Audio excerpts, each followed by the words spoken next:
Omdat het een heel goed moes hier is, daarom is het sabatiet. En dan wordt er ook altijd peren. Dat had helemaal geen functie meer voor het bevruchten van aaien, maar het is een sociaal gebeuren. Het gebeurt verschillende keren per nacht. En het mansje is wit, dat is heel licht. Meestal bij de mansjes wat lichter. Nou, die gaat er bij de boeten daar. 2 infraroodcamera's nemen dag en nacht op wat er gebeurt in de oelenkast. Op de website van het Frieske Geer binnen de beelden te zien. De jong beschreeuwt in een weblog het gedrag van de vogels. Het hielijk was net volle schild of de avonturen van de oelen hier in het beeldscherm neerhellen.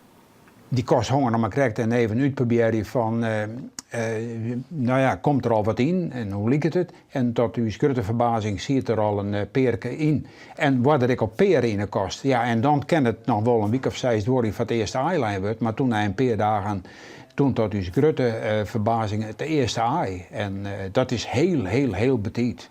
Van de middag is het 5e aailijn. Het is voor de jong heel bijzonder om het proces van zo dichtbij te volgen.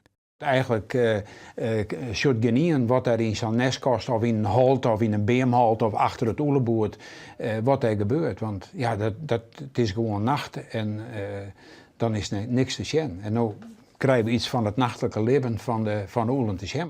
Heel bij april moeten de aaien uitkomen.